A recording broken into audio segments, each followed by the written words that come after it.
18 years ago, we won the Great War against the Central Powers of Germany and Austria-Hungary, the most destructive war in human history. Still, peace on the European continent doesn't look like it will remain, as German and Italian foreign policy is becoming more and more aggressive, not to mention the Soviet Union in the east. But this is the least of our worries at the moment, as our internal situation is more than overshadowing it. Despite being on the road of economic recovery, having mostly escaped the Great Depression imported from America, only left with some hurtful deflation, we are by far the least stable great power in Europe. Our nation is divided politically, with weak government after weak government unable to implement much needed reforms. To make matters worse, political violence from the left and right is further destabilizing the situation. One of the most significant groups that is causing this destabilization is Action Française, supporting restoration of the monarchy and a return to a Roman Catholic state religion. It has gained significant popularity due to being firmly against the Third Republic and its corrupt institutions. And with the Republic once again failing to keep stability, with the resignation of Pierre Laval, the popularity of Action Française is seeing a significant rise, especially thanks to the party's rehabilitation with the papacy, who had previously condemned it. Its fortunes would continue to grow as a new leftist government was formed, who were forced to cooperate with the communists. While this temporarily strengthened the PCF, it led to a major shift of popularity towards the right and huge protests led by the monarchists. This pressure led to the collapse of the leftist Popular Front and a surprise victory for the conservative coalition in the May elections. But with clashes between the Action Française and communists only further intensifying, the new government was forced to pick a side. And so they gave away their influence to the Action Française, who immediately started using it to root out the communist plague, only further cementing the party's influence over the government. And so the collapse of the Third Republic was inevitable. The monarchists forced the government to repeal the law of exile and immediately crowned Alphonse I as new king of France, restoring the Bourbon dynasty, ousting the conservative government from power and ending the republic. So the work begins to restore the strength of our nation. With absolute power to the king and Action Française behind him having been secured, things can go fast, because no longer is our government disjointed and weak. Starting with continuing to deal with deflation just like previous governments, we devalued the franc further, but also used our newly gained political power to establish an agricultural national office to stabilize the cereal markets. Additionally, we drastically reduced the government deficit by slashing the social spending introduced by the previous leftist governments. And through these decisive actions, our economic troubles have been fixed, with our civilian economy even looking stronger than that across La Manche. Much economic work still remains though, but with further war tensions spreading across Europe, like civil wars in Germany, Spain and Hungary, we simultaneously need to begin rearmament of our military. Surprisingly, this actually came into use immediately, because seeing our weakness due to the recent regime change, Belgium, increasingly communist, crossed our border into northern France to attempt to capture Paris and expand their colonial empire. Thankfully, our army, more than loyal to the king, could stop them from reaching Paris and immediately started a counter-offensive to liberate our lost territory and destroy the Belgian aggressor. Concentrating all our motorized forces around Dunkirk, with support of infantry we could break through in a matter of hours. With no defense in depth, we were soon driving on Belgian soil, and with the terrain perfect for motorized units, Brussels was easily encircled, which prompted the Belgians to capitulate. While it will surely anger all our northern neighbors, we officially dissolved the Kingdom of Belgium, annexing Wallonia and establishing a loyal Flemish state. We also took ownership over Belgian Congo, but leaving its colonial government to handle all internal matters. Returning to our own internal matters, we continued our focus on improving our civilian economy, starting a modernization campaign, which included a merger and nationalization of 5 railway companies to form the SNCF. With our monetary stabilization also being further successful, we can once again be confident in our civilian economy, allowing us to turn to other reforms. mainly state reforms following the doctrine of Action Française, a doctrine of national integralism where the nation and its cohesion holds the highest value. Part of this is introducing a social nationalism to improve our lacking war support, allowing us to further mobilize our economy without protest from the population. And once again, this mobilization would immediately come in handy as the civil war in Spain had become increasingly chaotic with the uprising of the Carlists. And we will assist their cause, as while they support the Carlist pretender monarch and not our king, the previous king of Spain, it would be unethical not to help them against the socialist, Marxist and Francoists. So we mobilized our army and crossed the border into Spain in support of the Carlists. We would begin by focusing on northern Spain, the historical bastion of Carlism. Quickly liberating Bilbao to secure a stronger supply route, we could start the Battle of Spain.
After about half a year of fighting, Spain has been united under the Carlists. And with us doing most of the work, our influence over the new Spanish government is immense. So especially considering our whole army is in the nation, there is nothing stopping us from forcing the Carlists to accept Alfonso I as their king. And that we did, proclaiming the dual monarchy and the Franco-Spanish kingdom, fully integrating all of Spain.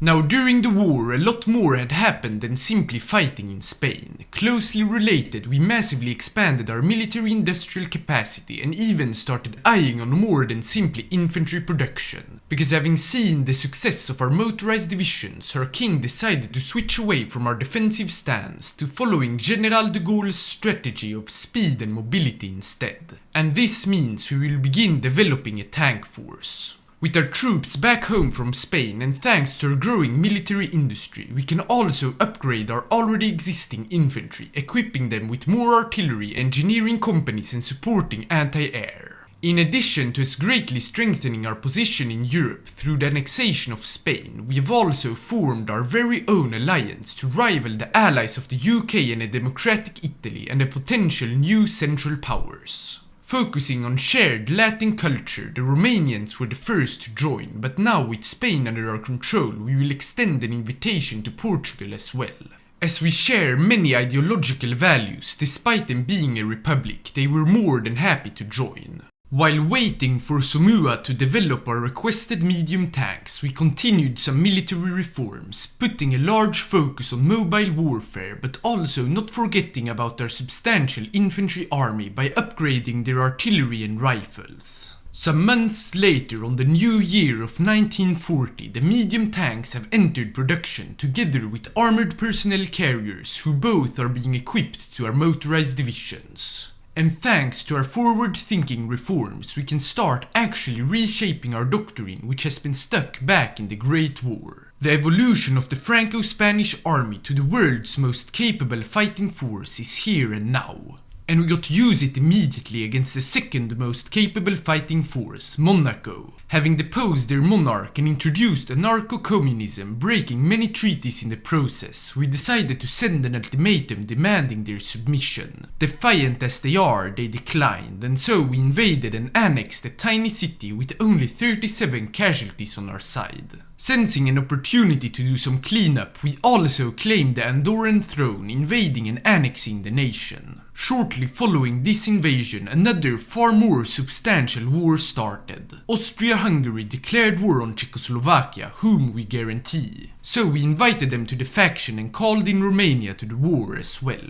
Unfortunately, we can't send any forces ourselves, and it became even harder to simply stand by and look on the side as Poland declared war on Czechoslovakia as well, before they had managed to destroy the Austrian invaders. The only solution seems to be to fight our way to the Allies in the east, and why not through the German Empire? They have broken the Versailles Treaty, and now with no Americans or British making the terms less punishing, we could impose a new treaty fully on our terms. A treaty where the whole left side of the Rhine, not only Saarland, will be ceded to us. While our original reason to attack the Germans quickly became voided due to Austria declaring war on Yugoslavia with them joining our faction, a war against Germany is inevitable either way. But before declaring it, we sent ultimatums to Luxembourg and the Netherlands to sway them to our side, and with our several successful invasions already, they submitted, allowing us to annex Luxembourg and establish a friendly regime in the Netherlands. To our surprise, once we took a look back at our allies in the east, before our German invasion, the Eastern War had completely escalated. First, Russia attacked Ukraine and the Swedish alliance, and with them joining the Polish faction, it meant we were now at war with the Russian fascists as well. Not only that, but due to their invasion of the Baltics, the allies of the United Kingdom and Italy joined our side of the war as well. But now, finally, the time for Germany has come. To our surprise, as we crossed the border, almost no German defenses were met, as our tanks, supported by infantry, could quickly capture Saarland and Moselland. Only some days later, the northern parts of the Rhineland had also been occupied, and we could even cross the Rhine around Frankfurt. It seems the civil war and a failure to fuel their economy of conquest with only a single conquest of northern Schleswig has made Germany far weaker than we had imagined. Their industry is smaller than ours, and with no allies whatsoever, not even the potential of a 1,000,000-man army can save them now. So, sensing the perfect opportunity to train our forces in lightning warfare, de Gaulle ordered all our infantry to march eastwards and our tanks to begin the long drive towards Berlin. With the difficult obstacle of the Rhine already cleared, our tanks and infantry could rapidly march eastwards, only halted by the February snow. The further we arrived to the east, the more German divisions we met, but with them horribly unorganized, we could easily push them back and keep up the momentum. Then, with the successful crossing of both the Weser and Elbe rivers, Berlin was reachable. As our tanks drove around its defenses, the capital of Germany was entered without fighting any of its defenses.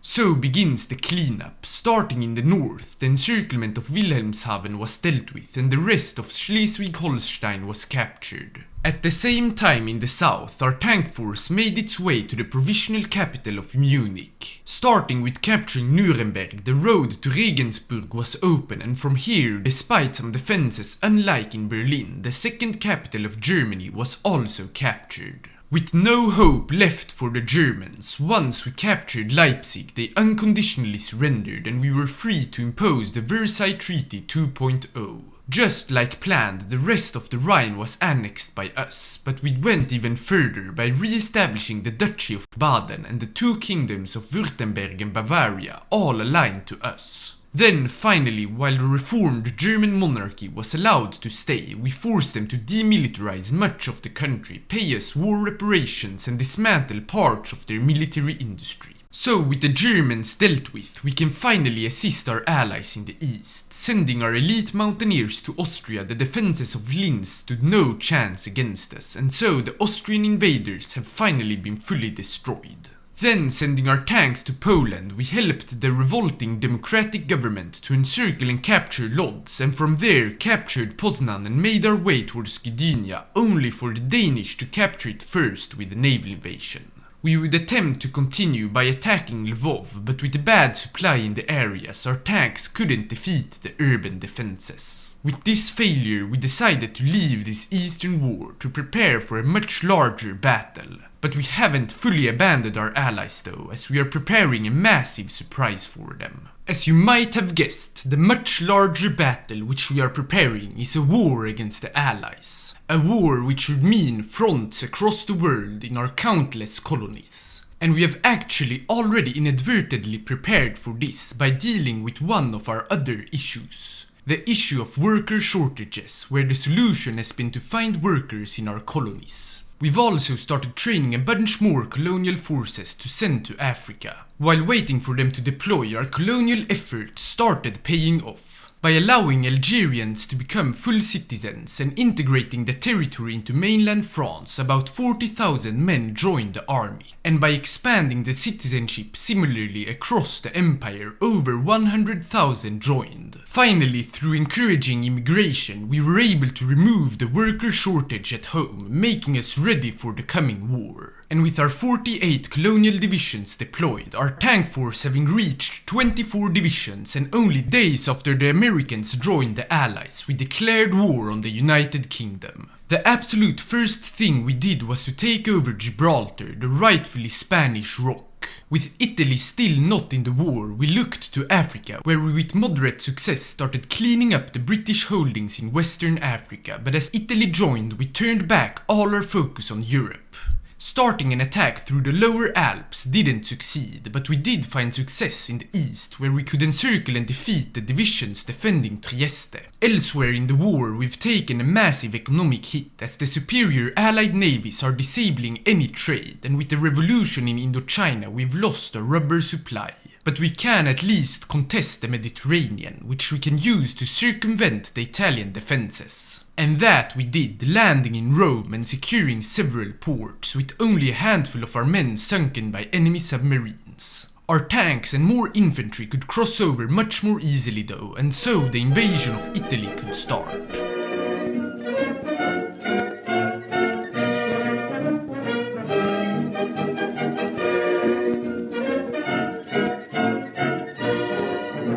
Parlons avec courage, nés sur le sol, on rassemble nos rois. Nous recevons en héritage le champ moins riche et moins grand qu'autrefois. C'est pourtant bien la même grève, la même terre aussi pourtant. Dis donc à piller le domaine, il faut savoir, il est grand temps. Si tu veux ta délivrance, on se claire et marche droit. Les rois ont fait la France, elle se défait en roi. Si tu veux ta délivrance, on se claire et marche droit. The first goal of the war has been achieved, as Italy and Switzerland have been occupied, and with that we can move on to step 2, securing the Mediterranean Sea. Having already established naval superiority to the point that our submarines can easily harass allied convoys, we can safely stage naval invasions wherever we want. Starting by liberating the Islas Baleares, we then captured Malta, which will be a stepping stone for a Libya campaign. Because from the island we launched an invasion of Tripoli, overrunning the local Italian defenses and in the matter of a few days fully encircling the allied forces in Tunisia. With the arrival of our tank force, they were all then completely destroyed. Using the same strategy again, we landed in Benghazi, encircling all the allied reinforcements, and we could even continue further east. This went even faster once our tanks arrived, and so the last Libyan city, Tobruk, was captured and we could enter Egypt. Overrunning a bunch of troops, it was only outside of El Alamein that we got stopped, partially by enemy forces but also by supply. But not to worry, since with the naval invasion of Alexandria and an attack into El Alamein at the same time, both cities were captured and Egypt finds itself open for invasion. With the allied forces unorganized, Cairo was soon captured, the Suez Canal was reached, and with the help of our tanks, the other side of it was also secured, securing our second objective in the war. Because with the Suez Canal under our control, the Allies can no longer send in supply into the Med, meaning it's secured. This leads us to the third objective, the objective which will give us enough negotiation power to end this war, an invasion of Britain itself. the first step is already done, the infrastructure. With radar we know enemy troop movements on almost the whole isle, and it will help us with step 2, gaining air superiority. And thanks to our huge investments in synthetic rubber, this is a possibility as we can once again outproduce them. Now the battle quickly became too harsh and we had to stop, but we have time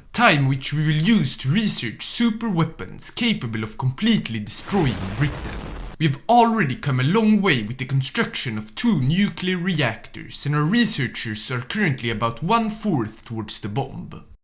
A long time later, in the middle of 1946, our first nuclear bomb has been produced, but to our surprise we don't have to wait for the missiles. Because we've actually been able to defeat the British Air Force and establish air superiority over England. So we prepared a massive naval landing all across their shores and simultaneously the nuking of London. Because this is our do or die, even our whole tank force has been mobilized for this occasion. With everything set up, we went ahead with the world's most daring attack. The nuclear bomb on London was dropped, shocking the whole world, and with a huge army showing up on the shores of England, the British army was paralyzed. While we had a hard time securing any ports at the start, once we had encircled them with other landings, their defenses quickly fell and we could send in our tank force to once and for all end this war. There isn't much more to say at this point, but that de Gaulle and our army showed the most brilliant lightning warfare the world had ever seen, and soon enough, with the British army completely collapsing, their government surrendered before we had even reached Scotland.